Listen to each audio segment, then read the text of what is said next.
Hello students, welcome to the online classes. In the last class, we've already learned about the President and the Vice President of India. In today's class, we are going to learn about the Prime Minister of India. The Prime Minister of India is the real executive, unlike the President of India. The President of India is the nominal executive, and the Prime Minister of India is the real executive because he is the head of the government. Okay, so according to Article 74(1), the Constitution of India, that there should be a council of ministers with the Prime Minister at the head to aid and advise the president. Okay, there should be a council of ministers, the ministers who are the real executives, and in the head, that means the leader of the council of ministers should be a prime minister. Okay, so we have a prime minister who is the leader of the majority party, which form the council of ministers. So first of all, we have to learn about how the prime minister is being appointed. तो prime minister कैसे appoint होता है? President appoint करते हैं prime minister को. कैसे होता है प्राइम मिनिस्टर का अपॉइंटमेंट? जब लोकसभा का इलेक्शन होता है, जिस भी पार्टी से ज़्यादा सीट मिलता है, जिस भी पार्टी को ज़्यादा सीट्स मिलता है, उसी पार्टी का लीडर क्या हो जाता है? Prime minister. ठीक है, और उसी को अपॉइंटमेंट देता कौन है? President of India. जैसे कि 543 टोटल कॉन्स्टिट्यूएंसीज है इंडिया में. 543 कॉन्स्टिट्यूएंसीज में टोटल नंबर जो सीट्स है, अगर ज़्यादा सीट्स एक पार्टी को मिलता है, जैसे कि बीजेपी को ज़्यादा सीट्स मिला, तो बीजेपी का लीडर कौन है? लीडर है नरेंद्र मोदी जी. तो उनको ही प्राइम मिनिस्टर बनाया गया. ठीक है, that means the leader of the majority party became our prime minister, and who appointed him? The President of India appointed Mr. Narendra Modi as our present Prime Minister. Okay, तो अभी हम लोग जानेंगे कि अगर, जैसे कि हमने डिस्क्रिशन के बारे में पढ़ा था प्रेसिडेंट के, कि अगर कोई भी पार्टी को मेजॉरिटी ना मिले, कोई भी पार्टी जितना मेजॉरिटी ज़रूरत है, मतलब 51% वोट की ज़रूरत है, नॉट 51, 50+1, 50%+1 वोट की ज़रूरत है, जो कि 274 जैसा होता है. अगर कोई भी पार्टी को ये मेजॉरिटी नहीं मिलता है, then president will ask that party जिसको सबसे ज़्यादा हाईएस्ट नंबर ऑफ सीट्स मिला, कि आप क्या करोगे? अभी गवर्नमेंट फॉर्म करोगे. लेकिन सपोज़ जो भी पार्टी मेजॉरिटी जिसको मतलब हाईएस्ट नंबर ऑफ सीट्स मिला, तो उसको सपोज़ चाहिए 274, लेकिन उसको कितना मिला? 250. उसको कितना कम है वोट, कितना सीट्स कम है उसके पास? 24 सीट्स. तो एक टाइम पीरियड रहता है, से फॉर 14 डेज जैसा. उस टाइम पीरियड के अंदर उसे दूसरे पार्टीज़ का क्या करना चाहिए? सपोर्ट लेना चाहिए. दूसरे पार्टीज़ का जो सीट्स है, अपने पार्टीज़ के साथ उनको मार्च करना है. उस मार्जिंग सिस्टम को कोalition बोलते हैं. तब जाके भी जो भी पार्टी मेजॉरिटी, मतलब तब उस पार्टी के साथ डिस्कस करके किसको प्राइम मिनिस्टर बनाना है वो डिसाइड किया जाता है. बाद में उसी व्यक्ति को प्रेसिडेंट क्या करते हैं? प्राइम मिनिस्टर अपॉइंट करते हैं. Next is powers and functions of the prime minister. Powers and functions, अगर हम पावर के बारे में बात करें तो प्राइम मिनिस्टर क्या होते हैं? Leader of the council of minister. जितने भी मिनिस्टर हैं सबके लीडर कौन होते हैं? Prime minister. ठीक है, तो प्राइम मिनिस्टर वो क्या करते हैं? मीटिंग करते हैं कैबिनेट का. कैबिनेट मतलब काउंसिल ऑफ मिनिस्टर्स में से जो सबसे ज़्यादा इंपॉर्टेंट मिनिस्टर्स है, जैसे कि foreign minister, defence minister, home ministers. ठीक है, ये इंपॉर्टेंट मिनिस्टर्स को मिला के क्या होता है? Cabinet ministers. तो कैबिनेट के साथ जो भी प्राइम मिनिस्टर का मीटिंग होता है वो प्रिसाइड ओवर कौन करता है? Prime minister. प्राइम मिनिस्टर और प्रेसिडेंट में क्या रिलेशन है? प्राइम मिनिस्टर जो होते हैं वो प्रेसिडेंट का चीफ एडवाइज़र होता है, मतलब जो प्राइम मिनिस्टर बोलेंगे, एडवाइस देंगे प्रेसिडेंट को, फिर प्रेसिडेंट जाके क्या करेंगे, एज ए नॉमिनल हेड उनके नाम से सब डिसीजन लिया जाता है, लेकिन एडवाइस कौन करता है? Prime minister. तो प्राइम मिनिस्टर जो है वो डायरेक्ट लिंक बिटवीन किसके किसके बीच में लिंक है? प्राइम मिनिस्टर और प्रेसिडेंट के बीच में लिंक है, ठीक है। तो उनका ये ड्यूटी होता है कि प्रेसिडेंट को हमेशा वो इन्फॉर्म रखे कि कैबिनेट ने क्या पॉलिसी बनाया है, क्या डिसीजन लिया है, उसको इन्फॉर्म करना ये ड्यूटी होता है किसका?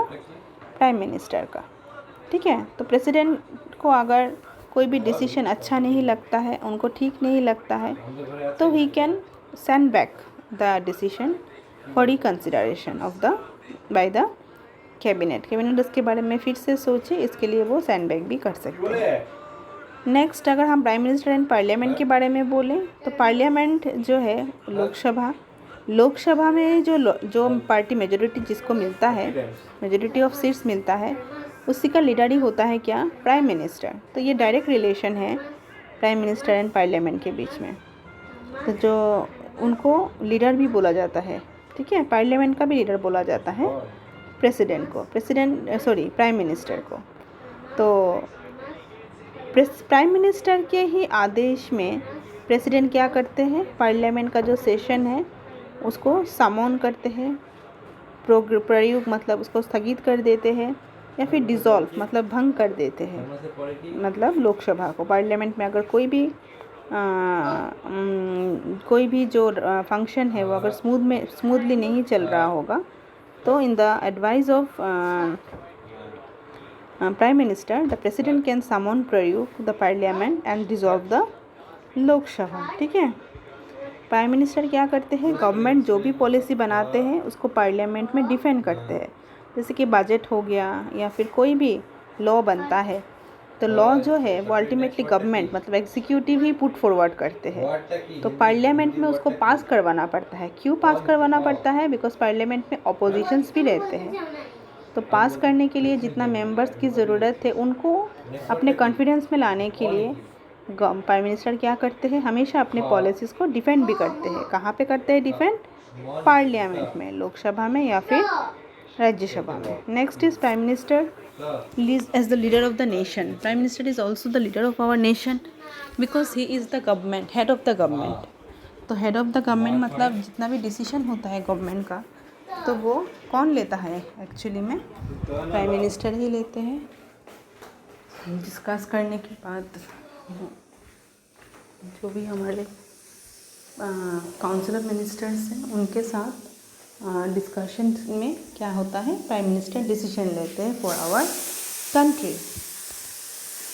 तो इसलिए वो लीडर ऑफ आवर नेशन भी है।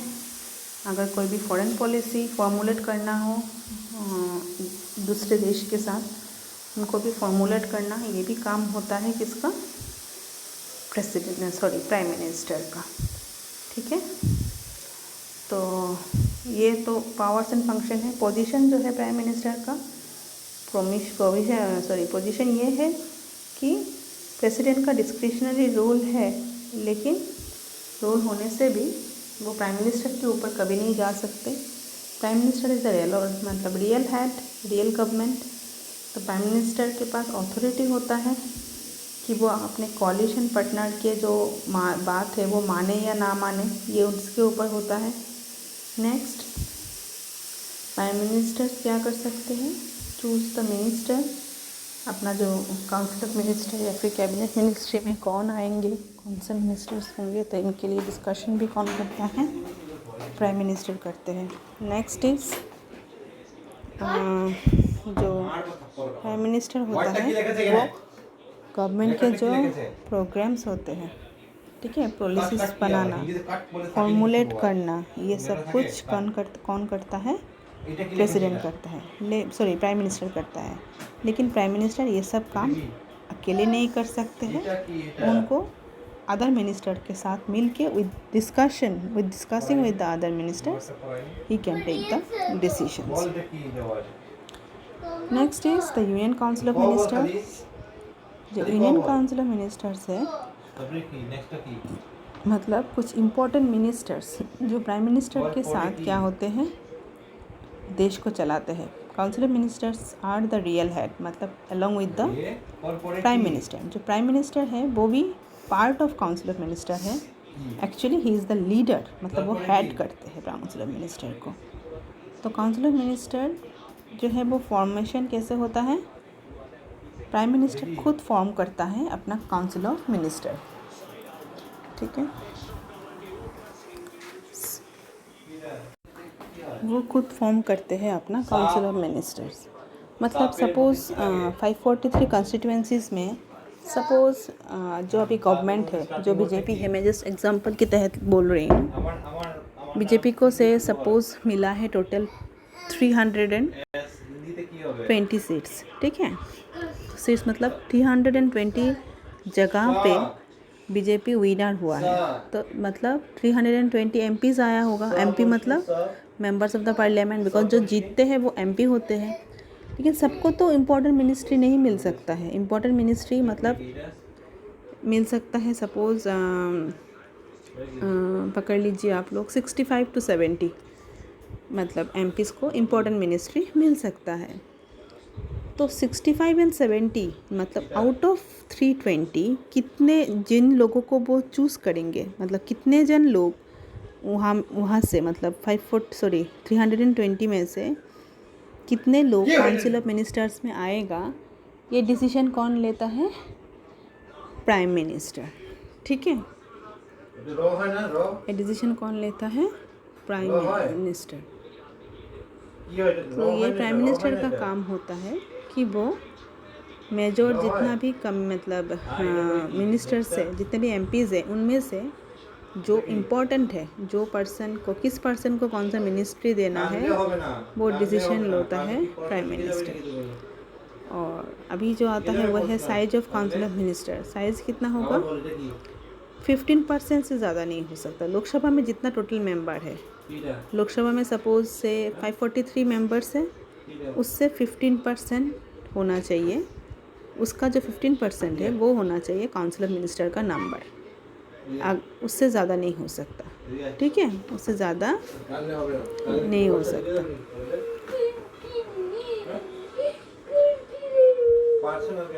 टाइप्स ऑफ मिनिस्टर्स, ठीक है। अभी हम लोग काउंसिल ऑफ मिनिस्टर्स कितने टाइप्स है वो जानेंगे। Council of ministers 3 types of council of ministers होते हैं। पहला जो होता है वो कैबिनेट रैंक। कैबिनेट रैंक मतलब सबसे इम्पोर्टेंट जितने मिनिस्टर्स हैं, जो पॉलिसी मेकिंग में सबसे इम्पोर्टेंट रोल प्ले करते हैं, उनको कैबिनेट मिनिस्टर बोलते हैं। कैबिनेट का नंबर हो सकता है 15 to 20 मिनिस्टर्स को हम लोग कैबिनेट में रख सकते हैं, जिसके फॉरेन मिनिस्टर हो गया, डिफेंस हो गया, होम मिनिस्ट्री हो गया, ठीक है, फाइनेंस मिनिस्टर हो गया, ठीक है, उनको हम लोग कैबिनेट रैंक में रखते हैं। नेक्स्ट होता है मिनिस्टर्स ऑफ स्टेट। ये क्या होते हैं, इंडिपेंडेंट चार्ज में होते हैं, जो कैबिनेट के साथ अटैच होते हैं लेकिन कुछ इंडिपेंडेंट चार्ज में रहते हैं। जैसे कि स्टेट होता है इंडिया में, सेंट्रल में तो यूनियन काउंसिल ऑफ मिनिस्टर है, लेकिन स्टेट्स में स्टेट्स को देखभाल करना, स्टेट्स में कुछ मतलब स्टेट अफेयर्स को मेंटेन करना, तो ये इम्पोर्टेंट चार्ज में रहते हैं कुछ मिनिस्टर्स ऑफ स्टेट। और लास्ट में जो होता है वो होता है डेप्यूटी मिनिस्टर्स। डेप्यूटी मिनिस्टर क्या करते हैं, वो कोई सेपरेट चार्ज नहीं लेते हैं, वो कैबिनेट मिनिस्टर और जो स्टेट मिनिस्टर है उनको हेल्प करने के लिए वो काम करते हैं, ठीक है। अभी हमें जानना है कि डिफरेंस के पहले मैं बोलना चाहती हूँ, ये तीनों टाइप्स ऑफ मिनिस्टर्स को मिला के ही काउंसिल ऑफ मिनिस्टर होता है, ठीक है। ABC जितना भी मैंने भी बोला कि मिनिस्टर्स ऑफ कैबिनेट और मिनिस्टर्स ऑफ स्टेट और डेप्यूटी मिनिस्टर, ये तीनों टाइप ऑफ मिनिस्टर को मिला के होता है काउंसिल ऑफ मिनिस्टर्स। अभी हमें जानना पड़ेगा कि कैबिनेट और काउंसिल ऑफ मिनिस्टर्स में क्या डिफरेंस है। ये तीनों को हम लोग क्या बोलते हैं, काउंसिल ऑफ मिनिस्टर, लेकिन इसमें से जस्ट एक पार्ट है कैबिनेट मिनिस्टर, ठीक है। Council of ministers includes all ministers, जितने भी मिनिस्टर मैंने बोला, कैबिनेट रैंक का हो, मिनिस्टर्स ऑफ स्टेट हो या फिर डेप्यूटी मिनिस्टर हो, सबको हम काउंसिल ऑफ मिनिस्टर बोलते हैं। लेकिन उसमें से जो इम्पॉर्टेंट होंगे, जो 15-20 इम्पॉर्टेंट मिनिस्टर्स हैं, उनको हम लोग कैबिनेट मिनिस्टर्स बोलते हैं। काउंसिल ऑफ मिनिस्टर एक होल है और कैबिनेट इसका एक पार्ट है, ठीक है। तो काउंसिल मिनिस्टर का जो टोटल स्ट्रेंथ है वो 60 to 65 हो सकता है, और उससे भी ज़्यादा हो सकता है, 70 भी हो सकता है। लेकिन जो स्ट्रेंथ है कैबिनेट का वो कितना होगा, 15 से 20 मिनिस्टर्स, उससे ज़्यादा नहीं। Council of minister policy frame नहीं करता है, काउंसिल ऑफ मिनिस्टर सब मिलके पॉलिसी फ्रेम नहीं करते। जैसे कि डेप्यूटी मिनिस्टर है, मिनिस्टर्स ऑफ स्टेट है, वो कुछ चार्ज लेते हैं मिनिस्टर्स ऑफ स्टेट, और डेप्यूटी मिनिस्टर क्या करते हैं, कैबिनेट मिनिस्टर या फिर स्टेट मिनिस्टर को हेल्प करते हैं, लेकिन डायरेक्ट पॉलिसी फॉर्मुलेट वो लोग नहीं करते। पॉलिसी फॉर्मुलेट कौन करता है, cabinet minister with the help of prime minister, ठीक है। प्राइम मिनिस्टर हेड होता है और कैबिनेट में जो 15-20 इंपॉर्टेंट मिनिस्टर्स होते हैं वो जाके एक साथ मिलके पॉलिसी को फ्रेम करते हैं। Next is the council of minister does not meet as a whole. एक साथ कभी भी काउंसिल ऑफ मिनिस्टर का मीटिंग नहीं होता है, लेकिन कैबिनेट का मीट रेगुलरली होता है, क्योंकि प्राइम मिनिस्टर कभी भी अकेला डिसीजन नहीं लेता है, वो हमेशा डिस्कशन करके लेता है, किसके साथ, कैबिनेट मिनिस्टर्स के साथ, ठीक है। तो कैबिनेट काउंसिल ऑफ मिनिस्टर का एक पार्ट है, लेकिन कैबिनेट का मिनिस्टर सबसे इम्पॉर्टेंट होते हैं अदर काउंसिल ऑफ मिनिस्टर्स से, ठीक है। नेक्स्ट हम लोग कैरेक्टरिस्टिक्स के बारे में जानेंगे। जो प्राइम मिनिस्टर है वो क्या है, काउंसिल ऑफ मिनिस्टर का कैरेक्टरिस्टिक्स क्या है। फर्स्ट, प्राइम मिनिस्टर होते हैं काउंसिल ऑफ मिनिस्टर का हेड, ठीक है। Next is 3 types of council of minister होता है, एक कैबिनेट, एक मिनिस्टर्स ऑफ स्टेट और एक होता है deputy ministers. Next, political homogeneity, मतलब ये सभी एक ही पार्टी से बिलोंग करते हैं जितने भी काउंसिल ऑफ मिनिस्टर हैं, तो अल्टीमेटली उनमें एक पॉलिटिकल होमोजिनिटी मतलब सिमिलरिटी होता है।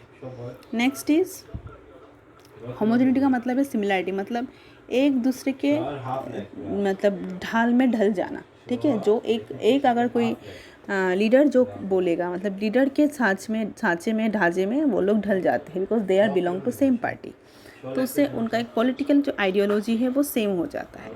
नेक्स्ट इज़ कलेक्टिव रिस्पॉन्सिबिलिटी, मतलब ये सब एक ही दल से है, गवर्नमेंट में है, तो अल्टीमेटली जो भी रिस्पॉन्सिबिलिटी है वो एक साथ रिस्पॉन्सिबिलिटी वो लेते हैं। They are responsible to home, they are responsible to home, they are responsible to Lok Sabha में उनको क्या चाहिए, कॉन्फिडेंस उनको मेंटेन करना है लोकसभा में, ठीक है। तो लोकसभा में अगर नो कॉन्फिडेंस आ गया against the council of minister, तो सरकार क्या हो जाता है, गवर्नमेंट फॉल डाउन कर जाता है। मतलब लोकसभा में हमेशा उनको अपना जो पोजीशन है वो बना के रखना है, वो जो सपोर्ट है, मतलब ऐसा नहीं होना चाहिए कि जो 320 सीट्स मिला बोल के बीजेपी जीत गया, उसमें से 70 जन काउंसिल ऑफ मिनिस्टर भी बन गए, लेकिन अगर जो अदर जो एमपीज़ है अगर उनका सपोर्ट वहाँ से हट जाता है गवर्नमेंट से, तो अल्टीमेटली गवर्नमेंट क्या हो जाता है, फॉल डाउन हो जाता है। तो वो कॉन्फिडेंस हमेशा मेंटेन करना पड़ता है लोकसभा में। Next is no fix term, council minister का कोई फिक्स टर्म नहीं होता है। ऐसे तो बोला जाता है कि 5 साल के बाद ही इलेक्शन होगा, लेकिन अगर इन केस जैसे कि नो कॉन्फिडेंस हो गया गवर्नमेंट के अगेंस्ट में, सपोर्ट ख़त्म हो गया, तो गवर्नमेंट बीच में भी फॉल डाउन हो सकता है। स्पेशली ये कब होता है, जब कोalition फॉर्म हो गवर्नमेंट होता है, मतलब एक पार्टी में मेजोरिटी नहीं मिला, 2, 3, 4 पार्टी मिला के गवर्नमेंट अगर फॉर्म करते हैं, तो क्या होता है 5 साल से पहले भी हो सकता है कि गवर्नमेंट फॉल डाउन हो जाए। तो इसलिए हम लोग उसका कुछ फिक्स टर्म नहीं बोल सकते हैं। 5 साल ऐसे बोला जाता है, लेकिन 5 साल से पहले भी गवर्नमेंट फॉल डाउन हो सकता है, ठीक है। और लास्टली जो है वो है एग्जीक्यूटिव एंड लेजिस्लेटिव पावर। ये क्या है कि काउंसिल ऑफ मिनिस्टर जो है वो क्या करते हैं, दोनों लिंक रखते हैं लेजिस्लेचर एंड एग्जीक्यूटिव के बीच में, क्योंकि एग्जीक्यूटिव ही डिसीजन लेता है कि कौन सा बिल अभी लोकसभा में या फिर राज्यसभा में वो लोग लाएंगे। तो लोकसभा राज्यसभा क्या है, लेजिस्लेचर, मतलब जहाँ पे लॉ बनता है, और एग्जीक्यूटिव कौन है, जो काउंसिल ऑफ मिनिस्टर है, कैबिनेट मिनिस्टर है या फिर प्राइम मिनिस्टर है, वो होते हैं एग्जीक्यूटिव। तो अल्टीमेटली जो डिसीजन एग्जीक्यूटिव लेता है वही पास होता है कहाँ पे जाके, लेजिस्लेचर में जाके। तो ये लिंक है, लेजिस्लेचर एंड एग्जीक्यूटिव के बीच में लिंक है, कौन, काउंसिल ऑफ मिनिस्टर्स। अभी अगर हम powers and function of the cabinet बोलेंगे, तो कैबिनेट का क्या फंक्शन होता है, इंटरनल हो एक्सटर्नल हो पॉलिसीज, गवर्नमेंट का कोई भी पॉलिसी हो, वो सब कौन बनाता है, cabinet, because they are the important ministers along with the prime minister. Cabinet implements the policies of the government. अभी गवर्नमेंट पॉलिसी बनाता भी है, उसको इम्प्लीमेंट भी करता है। जैसे कि गवर्नमेंट ने पॉलिसी बना लिया, उसको पास कहाँ से करवाएगा, उस बिल को पास कहाँ से करवाएगा, वो लेजिस्लेचर से, मतलब पार्लियामेंट से, लोकसभा से या फिर राज्यसभा से। जब वो लॉ बन के आ जाएगा, तो उसको काम पे लगाने का भी ड्यूटी किसका है, एग्जीक्यूटिव का। The cabinet decides all important appointments, कौन सा अपॉइंटमेंट किसको मिलना है, जैसे कि IAS ऑफिसर हो ब्यूरोक्रेसी में, या फिर एम्बेसडर्स हो, फॉरेन डिप्लोमेट्स हो, जो भी मतलब, और जो आर्मी नेवी या फिर एयरफोर्स में जो सुप्रीम कमांडर्स होते हैं उनको अपॉइंट करना, कंट्रोलर या फिर ऑडिटर जनरल को, अकाउंट्स डिपार्टमेंट में जो UPSC के जो हेड होते हैं उनको अपॉइंट करना, ये सब डिसीजन कौन लेते हैं, इंपॉर्टेंट डिसीजन का अपॉइंटमेंट कौन देता है, cabinet. Next is cabinet guides the various departments of administration and coordinates there activities, वो सब डिपार्टमेंट कैसे काम कर रहा है, उनके बीच में एक्टिविटीज़ मतलब कोऑर्डिनेशन कैसे बन रहा है, वो भी देखभाल कौन करता है, cabinet decides the financial policies of the government, it prepares the budget and present it before the parliament for approval. अभी कैबिनेट जैसे कि अदर डिसीजन लेता है, अदर बिल जैसे पास करवाता है, तो मनी बिल भी पास कराता है, मतलब बजट प्रिपेयर करना, देश का बजट कैसे होगा, तो वो फाइनेंस मिनिस्टर मतलब कैबिनेट का जो फाइनेंस मिनिस्टर है वो अदर मिनिस्टर्स के साथ डिस्कस करके वो बनाते हैं, उनका एक डिपार्टमेंट होता है फाइनेंस डिपार्टमेंट। तो ये पॉलिसीज़ बनाना, फाइनेंशियल पॉलिसीज़ बनाना भी, और बजट को प्रिपेयर करके अप्रूवल भी लाना पार्लियामेंट से, ये भी काम किसका है, कैबिनेट का। और lastly the cabinet prepares the drafts of legislative proposals, without its support no bill can be passed by the parliament. तो पार्लियामेंट से अगर बिल पास करवाना है तो वो कैबिनेट के साथ ही पास होता है, बिकॉज कैबिनेट ही है जो बिल को पहले बनाते हैं और फिर उसको जाके पास करवाते हैं, कहाँ से, पार्लियामेंट से। ठीक है, तो आज के लिए इतना ही। तो नेक्स्ट क्लास में हम लोग गवर्नर, चीफ मिनिस्टर, इनके बारे में हम लोग जानेंगे। आज के लिए बस इतना ही।